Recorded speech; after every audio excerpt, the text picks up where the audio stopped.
Great message and jump the curve. I'm going to steal that guy because that's exactly what we're doing at IBM, and that's probably the one thing out of your presentation that really stuck with me on jump the curve. I'm not going to lie, there's actually a second one too.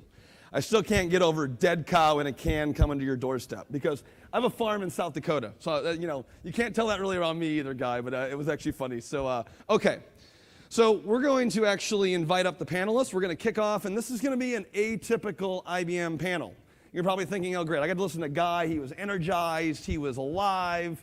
Now I got to listen to these five bozos, spend 10 minutes each talking about whatever they want to talk about, and then we're going to go off to our break sessions. That's not what we're going to do. So I've told my panelists they get the hook after 3 minutes in their little monologue on what they've done for their company. So start thinking of your questions now. Okay, we want this to be interactive. The guys had beers last night.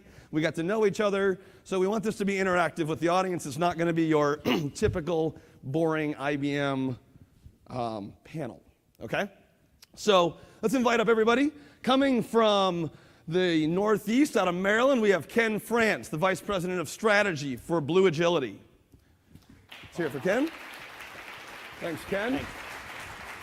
Coming from north of the border, we have Jay Mehta with Tangerine, our senior strategist from Toronto. Thanks, Jay. Pitney Bowes brings us James Fairweather, coming out of Connecticut, our Vice President of Technology. Thanks, James. And finally, last but not least, is Nigel Hook, CEO and founder of DataSkill and Silverhook, coming from San Diego, California. Thanks, Nigel. So I don't know if Nigel sparred at all with Pac or Mayweather, but they both were training out in California as well. So you've heard a lot about IBM Cloud so far today. You've heard about Bluemix. You've heard about SoftLayer. You've heard about our cloud strategy. What we're going to do in this panel is really talk about and kind of tie together a story. Because I thought as Coca-Cola told us this morning, there are varying entry points into your cloud journey. And our partners and clients up here with me today are going to actually talk about how they're leveraging Bluemix, hybrid cloud, open technology, enterprise scale and capability to cross those various chasms, to jump the various curves, to truly transform their business model, and delight their customers. Right, so we're going to tell a little bit of story around disruptive, agile development, where Ken will talk about how his company is preaching this and really focusing on agile development methodologies and speed to market. Fail fast first, fix it, go faster. Dare to be a little bit crappy at times. Then we're going to go to Tangerine, and we're going to talk about their hybrid cloud story and mobile development and where they were agile and how they've done things on-premise in their data center and off-premise in the cloud to speed and delight their customers around their new mobile experience. Then we're going to go to Pitney Bowes and talk about an API economy and talk about how they've leveraged the transformation they're doing with another company that's over 100 years old, like IBM, to continually pivot and transform what they're doing to continue to jump the next curve. And then finally, Nigel will give a great perspective around big data and Watson, the Internet of Things, and talk about how he has two perspectives, being a data company, but being an awesome powerboat racer, being the throttle man for Lucas Oil 77, and how he's transforming not only a business, but a sport. Okay, so start thinking about your questions now. Seriously, this is not your typical process. 2 to 3 minutes. I'm going to invite these guys up and talk, and then we're going to be very interactive. Okay, so Ken, let's kick it off. All right, I'm way too agile to sit down, so I got to stand up. I decided to adopt Guy's jump the curve, so I jumped straight from the suits to the business casual outfit here. Show of hands, who has in the past or is currently going through any kind of agile transformation, adopting agile practices, journey? How many folks, put your hand down if you're using some coaching to help you do that. Okay, for the folks whose hands are still up, please meet me outside afterwards. I got a card for you, to give you a card. But really, when you go through an agile journey, apparently I need the guy to come up here and tell some jokes so I get a laugh out of him. When you go through an agile journey, you typically ask for help. You ask for someone that's been through it before. So that's what Blue Agility does. We help clients adopt large-scale agile practices using a technique or a framework called the Scaled Agile Framework, and then we help them adopt the tooling, the DevOps tooling that go along with it. Well, when folks are doing that, they want help. As nice as the guy as I am and as funny as I am up on stage in front of people, as soon as they meet me as a consultant, they're counting the days until I go away. Okay, it's like, Ken, you're great, love you, but when will you go away? And so as a company, Blue Agility thought, well, we don't want to be like everybody else. So everybody else, I think you know the model. You're backing up the consulting bus, dropping everybody off. Please get furniture for these guys. They're going to be here a while. Okay, so you want consultants to go away at some point.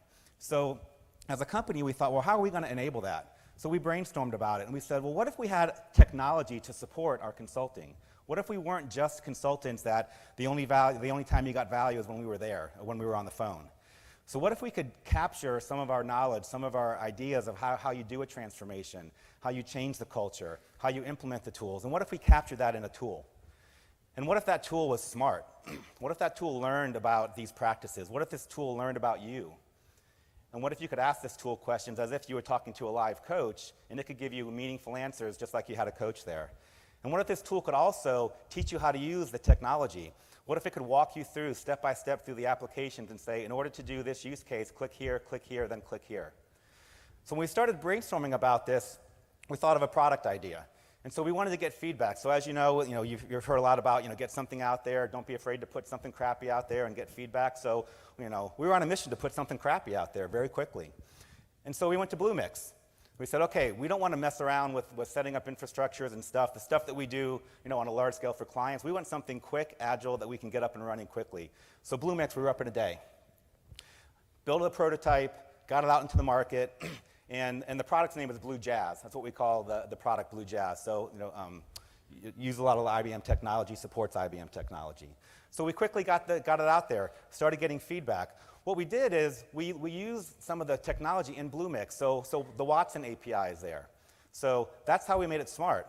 So we taught Watson, or we are teaching Watson, the scaled agile framework, agile practices. We're teaching Watson how to consume information that we're gathering about your implementation. So then in Blue Jazz, you can then ask Watson, hey, what should I do in this scenario? What should I do in that scenario?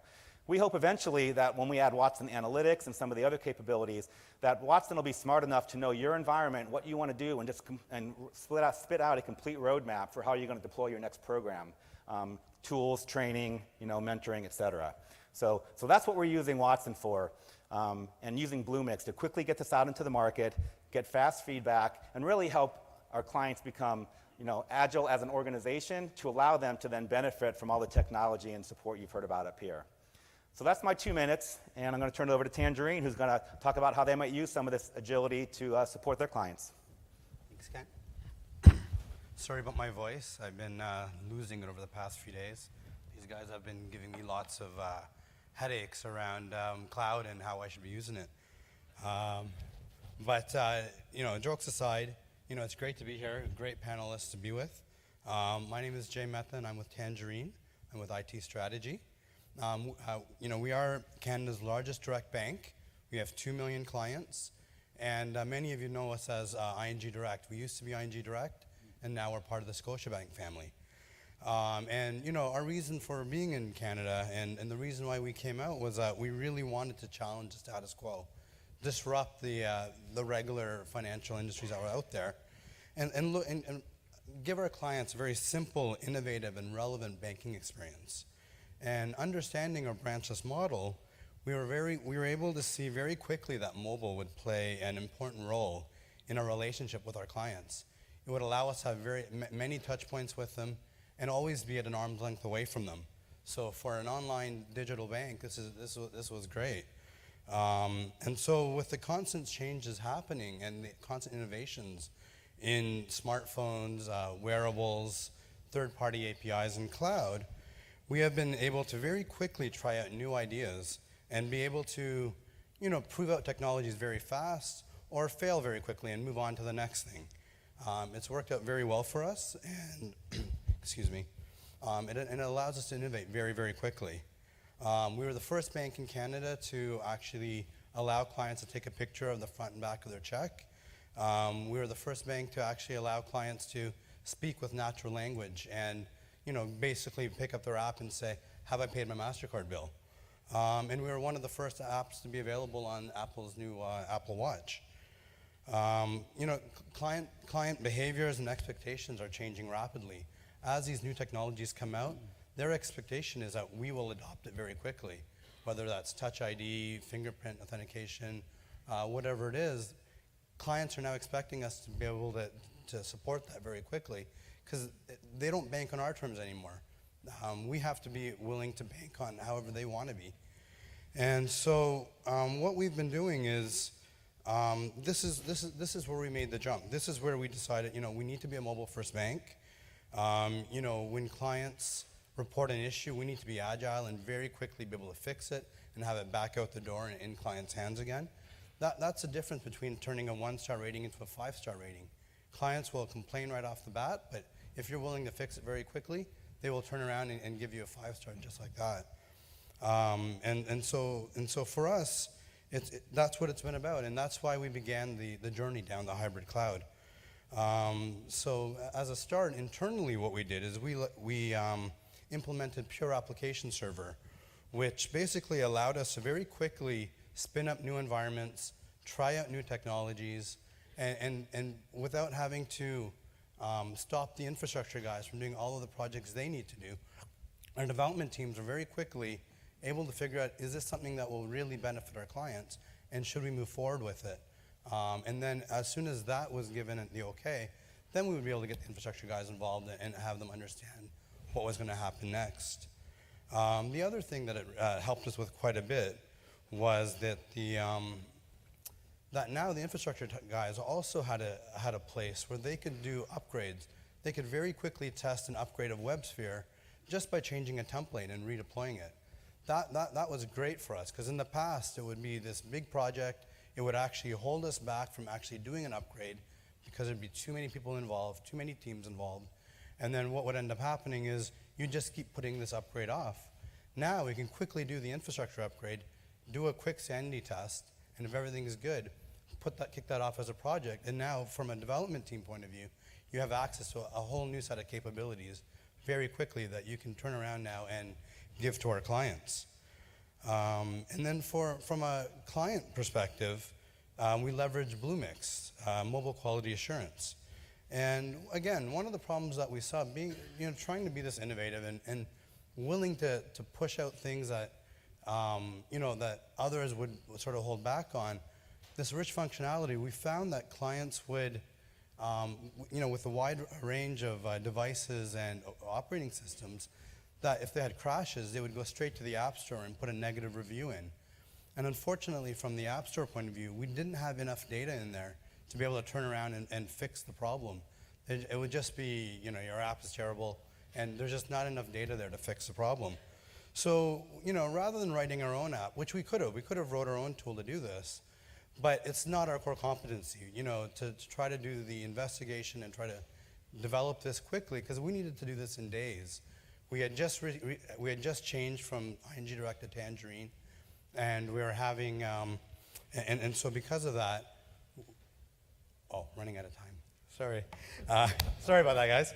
But basically with IBM Bluemix, we were able to very quickly give our clients the ability to submit feedback by simply shaking their device.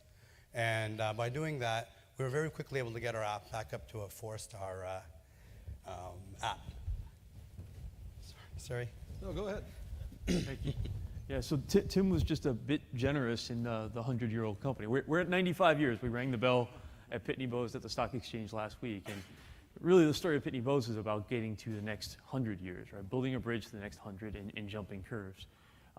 We define ourselves today as a company with precision and accuracy in commerce. And we have a lot of capability we deliver today as APIs. Behind our firewall, they run in our data centers. We deliver them to companies, and they do things like last year we facilitated $1.5 billion in postal payments, all through API transactions with large shipping providers. But what we're seeing now is, IBM talks about Bluemix as a system of engagement that connects to your system of record. We really saw it as a system of innovation. I mean, it was an ecosystem we wanted to be part of, and we said, well, we have these API capabilities. Developers are going to be building these new applications in a system of engagement. How do we participate? That was the question we were trying to answer.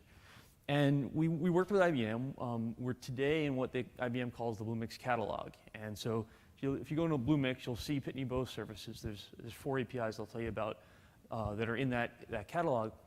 But we got there with the help of IBM. We had Data Power, a great middleware product on-prem. We use that product to create the right API, the API we want to put into the Bluemix catalog. We use IBM's API management product. We run that in SoftLayer. We've been running, it's the on-premise version. We put it in SoftLayer, and it's the connectivity that provides sort of the key management, the way people come to us to consume our services. It's through that API management product. And we're now working with IBM to move from that SoftLayer implementation to their SaaS API management product. And then from there, we connect into the Bluemix catalog. This allows developers to come in and access the capability that we have as an organization that we want to have become part of the applications they're delivering. The Leakman curve for us is we have a great deal of amazing capability trapped in product today. Not trapped, but it comes with a product offering. We're trying to liberate that product offering, get it out as individual capabilities that can become part of these new apps. For us, Bluemix is an important channel. It's an emerging channel. It's a channel where we expect a ton of new greenfield development to occur, and we want our services to be at the forefront of what developers pull in. So in there today, we have our geocoding and reverse geocoding. This is 120 countries, street-level precision in terms of the accuracy. We've got a service in there that does address validation. We're working on a series of other services we're hoping to roll out over the coming year. And we actually have a service in there today that gives you isochrones of travel time. So, often it's just not a circle, right? There's impedances, there's different places you can drive. So we have these isochrones. And so it's an interesting service. You can go in there and say, hey, how far can I drive in an hour from this distance or from this point? But as I met Nigel, I thought, well, how's this going to work with these power boats, right? Because power boats that go 100 and something miles an hour on the water, I'm not sure our isochrones are going to work, but I'd love to try working those with you. And I'd love Nigel to tell you about what he's done. I'm fascinated by it. Thank you, James. I'm Nigel Hook, and I actually run two companies, two jobs, Silverhook Powerboats and Dataskill. Silverhook Powerboats, we build and we race very large, very high-speed, ocean-going boats, and they're 48-foot long. Dataskill is a analytics company, and we do Watson Solutions. And just recently, the last year or so, these two worlds of mine have kind of converged, sometimes collided, I guess, but they come together. We've had this great opportunity because the race boat kicks off a huge amount of data, raw data. We've got hundreds of sensors. We've got thousands of bits of data per second, which we're streaming up into the cloud and then analyzing that. We're using IoT foundation. We're using SPSS scoring server, streams, and then CGI-type programming to actually visualize, actually 3D animation, the results of that raw data. Kind of over 100 years ago, the old adage was a picture is worth 1,000 words. And we're taking this to the next level with this 3D animation. And we have 4 cases of the uses of that. The first one, really entertainment, is for the fans. Because our sport, been out in the ocean, it's difficult to get TVs out there. A lot of people have never seen this sport. I bet very few people in this room have. I know Tim has. But then we have compliance. The race officials, the sanctioning body, has to make sure there's no infractions to the rules. This gives them better insight into actually what's going on during the race out in the ocean. There's the commentators. Sometimes the TV, radio commentators don't know what's going on, who's in first place, what's happening if someone's broken down. But ultimately, the value to me is the information, the insights to our crew, to myself in a race boat and to my crew chief. It's kind of like a CEO dashboard. Very high speed, real time, where we can actually look at what's happening and make decisions, both for predictive and preventive maintenance in flight. So if there's something going wrong with an engine, having 2 engines in the boat, which is actually equivalent to 23 Priuses, I think, in comparison to the Mustang, we can actually do something about it because we can back off one engine, we can put power on the other, we can switch battery systems, a lot of things we can do during a 100-mile race to actually enable us to finish. And you first have to finish to come in first, is the other adage, which is very popular in my sport. And then the second part is race strategy. It enables us to get 12 people in the boat or more, right? So we get a crew chief, we got different people can all be giving me strategy based on they are seeing what I'm seeing actually in a race boat as we're racing. So again, this was a Bluemix. The difference was, well, this would be great to do if we had unlimited time and budget. In motor racing, all the money goes to making the boat faster. And this does indirectly, but it wasn't a thought I had in the past of how can we use the technology from Dataskill to make the Silverhook 77 Lucas Oil race boat faster. But BlueMix is like, it eliminates these gatekeepers. Time and budget minimized because it's so much easier to develop on that. And so it really transforms not only our team, which is the leader in this in the ocean, but our sport. We have the opportunity now to take this sport, which is over 100 years old, it's worldwide, but only seen from a few people, and get it out to as many people who want to watch. Thank you. Very good. So thanks, gentlemen. I appreciate you guys sharing your story. So there'll be some microphones walking around the room. Hopefully people have questions. Just raise your hand or stand up. And as you can see, you know, everybody touched on IBM cloud technology and everybody touched on BlueMix and how they're leveraging it. But there were 4 very different stories, which maps to, you know, what are the entry points that you could have or you could embark on for your hybrid cloud or cloud strategy to focus on driving your business forward, transforming your business. And you know, they talked about tooling, we talked about mobile, we talked about API management, we talked about Internet of Things, data, SPSS. The plethora of services that are available there for you are profound, right? And it's all based on what you heard this morning on open cloud and enterprise, scale, and a hybrid aspect. So it's really good. Questions in the audience? We can't have got one 150 back brilliant here. minds. Hey, where are we at? We're all understanding the implications of culture change by movement to cloud. Can you talk a little bit about that and also the implications of a movement to BlueMix in your organizations? Yeah, so let's briefly touch on that. Let's start with you, James, and then we'll kind of let everybody just touch on culture change, because it's a great question and it's something that everybody is in the front of their minds. Yeah, absolutely. So you know, the culture change I'm seeing as we work with the cloud is there's a liberation of the developers. There's an unlocking from their perspective of, you know, the velocity that they see today is constrained by a few things. They're working in a current product ecosystem. They're trying to make their function be delivered within that product. They're working with current conventional IT. They've got, you know, certain capacity to provision things. What we're feeling in our organization is a huge, you know, shift in speed. It's actually it's frightening at times to see how much can be done in a short period of time when you both decouple a capability, and Guy mentioned that, right? See what customers value in you, not what you sell or have as a product today. When we take a capability that we think a client values, we pull it out, we make it a separate API, we give a team the power to go and integrate that into to BlueMix. We're just feeling a huge velocity increase in terms of the culture change at Pitney Bowes. Ken, anything about getting on the BlueMix platform from your perspective? Yeah, I think one of the biggest change that I see from a culture perspective is that, you know, it's a foundational change that you talked about at the team level, but in order to enable that, leadership has to really support the change. And they have to support the change more by kind of letting go and letting the teams innovate. There's oftentimes a mentality of kind of a command and control of, you know, here's exactly how we need to do it because it's always how we've done it. So I think the mindset of, you know, here's the BlueMix platform, here's some other technology that you can use. You know, you, the teams, know best how to innovate and how to actually accomplish the mission. I'm going to, you know, help set the mission and just, you know, get out of your way, basically. So that's the biggest change I see from a culture perspective at leadership level. Jay, what about you? For us, it was actually not so difficult at all. What we had was an actual real-world problem. Our clients were a very visible problem, where clients were, you know, putting negative reviews in for us.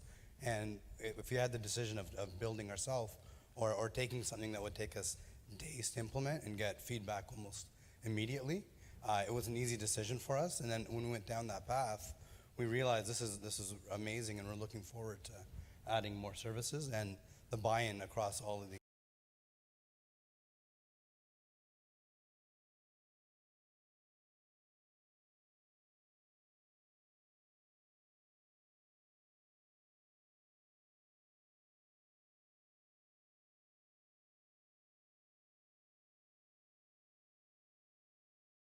executives has been great. Great. And Nigel, anything on the partnership? Because I know we work closely, and you had a business partner that helped you get going as well. Yeah, our first BlueMix project was beginning of 2013, I believe, Yep. Very early on. But one of the things which is interesting and quite compelling for our software engineers is that they can be part of a revenue generating.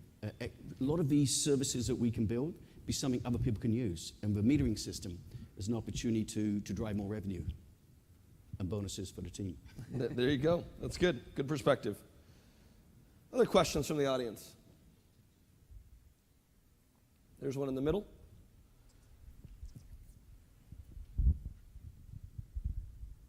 Hi, as you see Bluemix going forward, integrating all these different partners, how do you plan to manage performance across things and know, what service went down in order or to impact the overall service that is probably, many of these partner services will be hidden from the end user?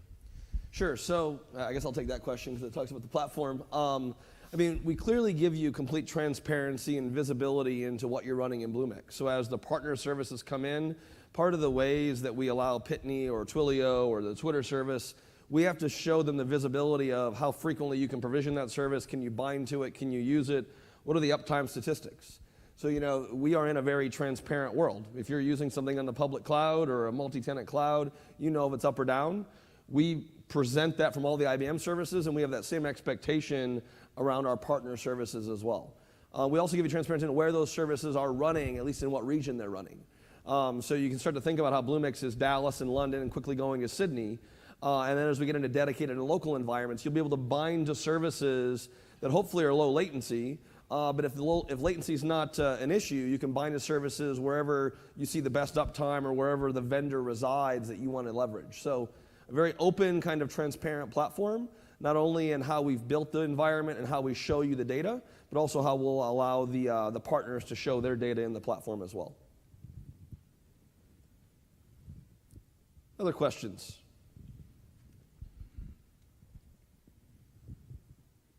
So one of my seed questions was about culture, but why don't we go down the path a little bit with you, Ken, on, do you have any quantifiable kind of measurements of time of what a new project looks like? I know we preach that, and I know I've shared that with some people here, but from your perspective, how should somebody scope a project, and what time frame should they be looking at to kind of see immediate wins?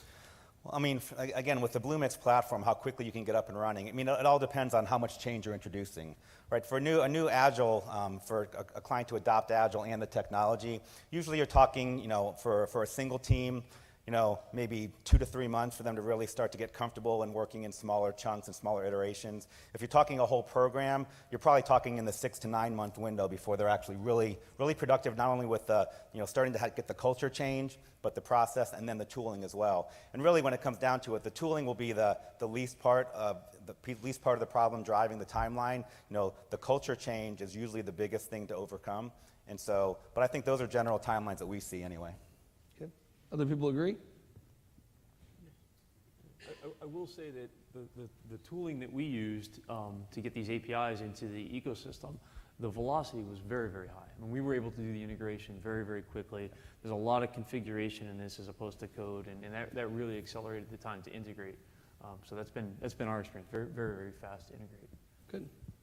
Yeah. Another thing that I'd like to add is not only is, as we implemented this feedback mechanism with Bluemix, what we were able to see was it's one of those needs that we had at a moment. We built it, and we gave it out to our clients. But what was going on as well behind the scenes is IBM was continually evolving this functionality. And so the portal was just getting better and better. And over time, we were getting much better sentiment analysis. We were able to use it internally for testing ourselves. And so we found a lot of other benefits that came with using a service that we didn't build ourselves. Good. Other questions from the audience? We got 170 of the smartest people Sure. coming around. Here's a question from the back.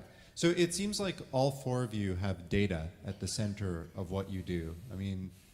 We talked about the data that's going to help drive the Agile process. We talked about, Tangerine, you talked about your 2 million users. Pitney has tons of data. And we talked about all this data streaming off the race boat. So how has using cloud, and particularly in Bluemix, changed your approach to data? Great question. Nigel, start with you. Yeah, I think what it's enabled from our point of view is to amass data from many more different sources, especially working with IoT. Because we've got data from both engines, accelerometers, GPS. We've got biometrics that myself and my co-pilot wear. We've got environmental data from Weather, from buoys. All of that coming together.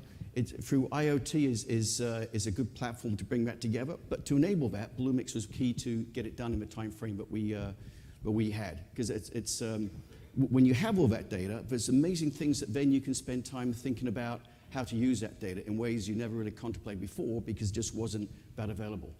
So like we talked about this weekend, Nigel, you know, your other race fans and race teams are talking about it being the natural resource. We talked about that when you were out racing and testing this weekend. And that natural resource, but synthesizing it, as you said, to get the insights and leveraging Bluemix and the applications to get the right data to the crew chief, which is different than the fans, which is different than the officials, or so on and so forth, right? Exactly. So it's that synthesization of it to get the right data to the right person. That's key. Yeah. James? I just say that as we make our transformation from sort of product-focused organization delivering, you know, physically on-prem to more cloud services, we're seeing usage data that helps us improve our services. So the cloud gives you visibility to what's being used, what kinds of services are being called, and you can work on specific performance problems, issues. It's a very, that information visibility, it's another data set that you don't have access to when things are necessarily, deployed on-prem. And just a little bit about the platform. We're leveraging the usage data of the platform in our own services to understand what services are being used, what combination of things are happening. Many of you asked me this week, how do we get started? Where do we start? What are the most use cases? You know, and we can actually take and take our own data about how we're using the platform, binding the services, and kind of move the platform forward and give you recommendations on places to start.